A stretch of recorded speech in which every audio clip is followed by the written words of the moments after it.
श्रोता नमस्कार। भारत सरकार द्वारा जुलाई से सितंबर माह तक संपूर्णता अभियान का संचालन किया जा रहा है, जिसके अंतर्गत भारत सरकार द्वारा चलाए जा रहे जन कल्याणकारी योजनाओं की समीक्षा की जा रही है, जिसमें छोटे बच्चों की स्कूलों से संबंधित, गर्भवती माताओं से संबंधित, बच्चों के टीकाकरण से संबंधित और बच्चों की पोषण से संबंधित योजनाओं की समीक्षा की जा रही है, जिसके द्वारा यह पता चलेगा कि इन योजनाओं का क्रियान्वयन किस प्रकार किया जा रहा है। संपूर्णता अभियान के अंतर्गत गर्भवती माताओं और बच्चों के टीकाकरण से संबंधित जानकारी की समीक्षा की जा रही है कि इन योजनाओं का क्रियान्वयन किस प्रकार किया जाता है। तो श्रोता, पोषण अभियान के अंतर्गत गर्भवती माताओं और शिशुओं के टीकाकरण और उनके पोषण पुनरुद्धार के बारे में जानकारी देने के लिए आज हमारे स्टूडियो में उपस्थित हुई हैं महिला एवं बाल विकास की परियोजना अधिकारी सुश्री रीना ठाकुर। हम ये जानना चाहेंगे कि राष्ट्रीय पोषण मिशन क्या है और इसका क्या उद्देश्य है। जी, पोषण अभियान केंद्र सरकार की योजना है जो 8 मार्च 2018 को राजस्थान से प्रारंभ हुई। इसका मुख्य उद्देश्य अगर मैं बोलूँ तो इसमें कुपोषण और एनीमिया को दूर करने के लिए मेन लक्ष्य रखा गया है और इसके जो लक्षित हितग्राही बोला जाए वो किशोरी बालिका हैं, 0 से 6 साल तक के बच्चे हैं, शिशुवती गर्भवती माता हैं, जिनके पोषण स्तर में सुधार करना इसका मुख्य उद्देश्य है। तो अब बात पोषण अभियान की है, तो हम ये जानना चाहेंगे कि केंद्र शासन द्वारा कौन कौन सी सुविधाएं इस योजना के अंतर्गत जो है प्रदान की जाती हैं।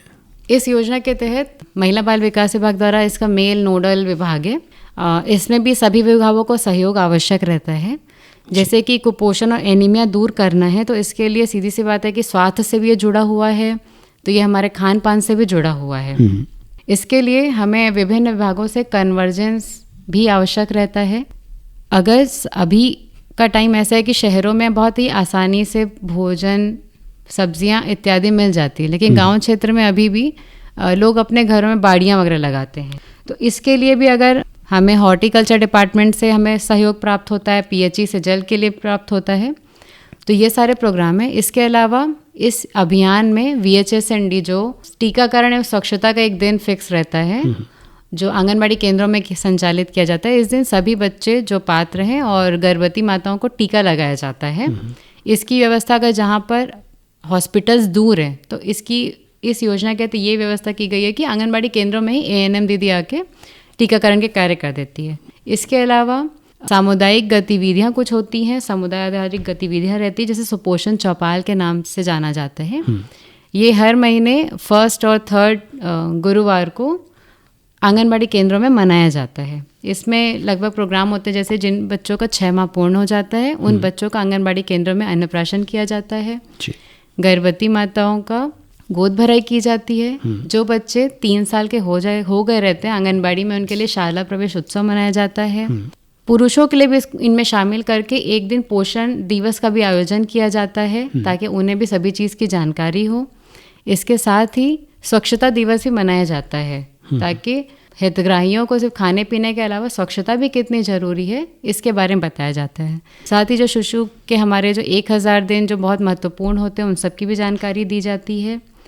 इसके अंतर्गत मार्च महीने में पोषण पखवाड़ा और सितंबर में पोषण माह का भी आयोजन किया जाता है। मार्च में 15 दिन का एक कार्यक्रम रहता है जिसे हमें एक सजेस्ट करके एक कैलेंडर भी हमें प्राप्त होता है कि हम इस तरह की गतिविधियां कर सकते हैं या हम अपने लोकल स्तर पे जैसा चलन है वैसे गतिविधियां कर सकते हैं।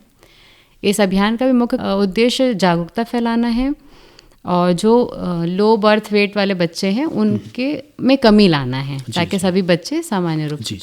तो रीना जी, हम देखते हैं कि जब बात चल रही होती है गर्भवती माताओं की और छोटे नौनिहाल बच्चों की, तो इसमें हम देखते हैं कि अधिकतर जो समस्याएं आती हैं बच्चों में जो है पोषण की कमी में, एनीमिया होना, कुपोषण, और सबसे बड़ी समस्या जो एक होती है जन्म के समय जो बच्चे होते हैं उनकी वजन कम होना। तो और कई बच्चों में हम देखते हैं कि उनमें डॉर्फिज्म होता है, बौने रह जाते हैं। तो इसके लिए क्या तैयारियां कराई जाती हैं इस अभियान के तहत? इसके लिए अगर मैं इसका एक मेन लक्ष्य हितग्राही का अगर एक साइकिल बताऊं तो ज़्यादा शायद समझने में आसान होगा। इसके जैसे हितग्राहियों में है किशोरी बालिका। यही किशोरी बालिका आगे जब बड़ी होगी, एक समय पर जब उसकी शादी होगी, फिर वो गर्भवती माता बनेगी। गर्भवती माता के बाद अगला चरण आएगा हमारा, अगले हितग्राही बनेंगे शिशुवती माता। शिशुवती माता का फिर वो छोटा बच्चा रहेगा, फिर यही साइकिल चलेगा। इन्हीं को लेके हम आगे बढ़ते हैं। हम आंगनबाड़ी केंद्रों में जब बच्चों को दर्ज लेते हैं, 3 से 6 साल के बच्चों को जो हम शिक्षा भी देते हैं, साथ ही उसमें पोषण का भी ध्यान दिया जाता है।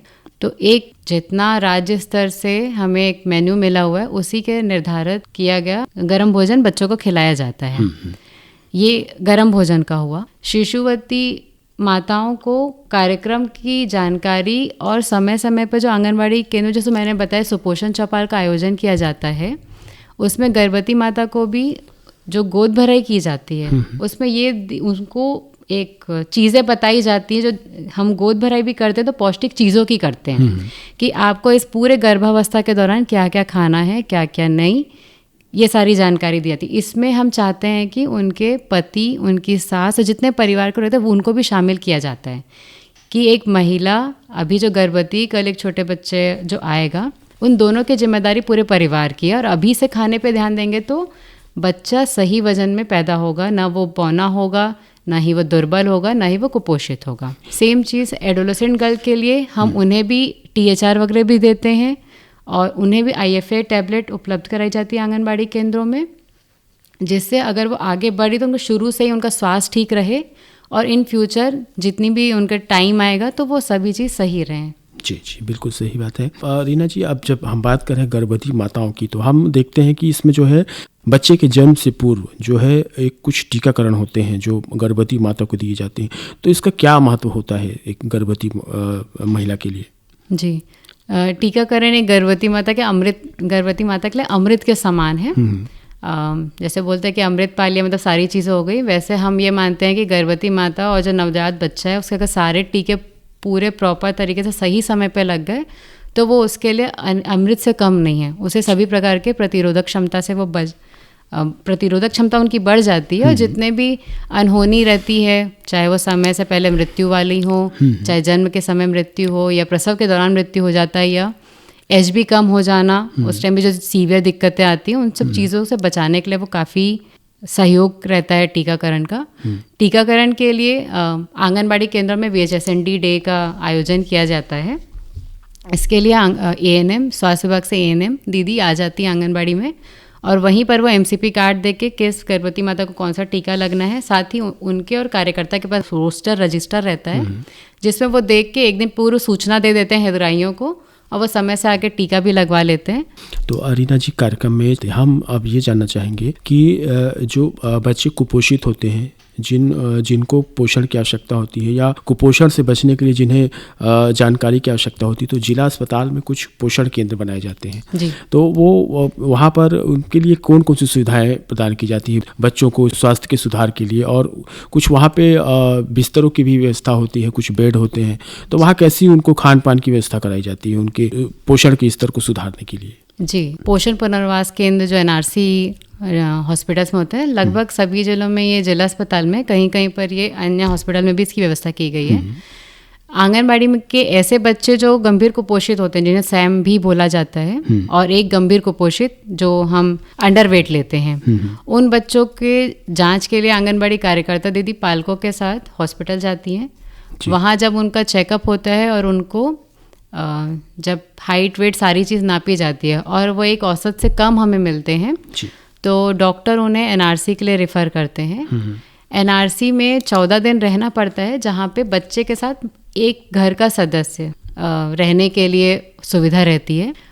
सामान्य तौर पर एक NRC में कम से कम 10 बेड होते हैं, जहाँ पे 14 दिन वो रहते हैं और 14 दिन में जो परिवार के सदस्य होते हैं उनको पर डे भी 100 रुपये, 100 से 150 रुपये के आसपास भी उनको दिया जाता है कि अगर वो कहीं कमा खा रहे होंगे, अगर बच्चे कारण नहीं जा पाए तो वो भी एक भरपाई राज्य शासन के द्वारा की जाती है। साथ ही वहाँ पे बच्चों के लिए जो भोजन बनाया जाता है जिस तरह से पौष्टिक रूप से कि वो खाए और वो आगे बढ़े, बच्चा है तंदुरुस्त हो, उसकी जानकारी और उसको सिखाना भी स्वास्थ्य विभाग द्वारा NRC में माता को दिया जाता है, ताकि घर जाके बच्चों को वैसे ही ध्यान रखे, उतने बार खिलाए, कैसे बना के खिलाए, वो सारी चीज़ें भी वहाँ उनको जानकारी दी जाती है जी। और बाकी अन्य व्यवस्थाएं भी वहाँ पे मनोरंजन की, बच्चों के खेलने की व्यवस्था रहती है, ताकि बच्चों का भी मन लगा रहे और ऐसे हॉस्पिटल में एडमिट टाइप फीलिंग ना है किसी को, माहौल बहुत अच्छा रहता है। जी जी। श्रोताओं, कार्यक्रम में अभी हम बात कर रहे थे राजनांदगांव शहरी परियोजना अधिकारी रीना ठाकुर से। तो रीना ठाकुर जी, कार्यक्रम में आपने हमारे श्रोताओं को जो जानकारी दी इसके लिए बहुत बहुत धन्यवाद। जी, धन्यवाद सर।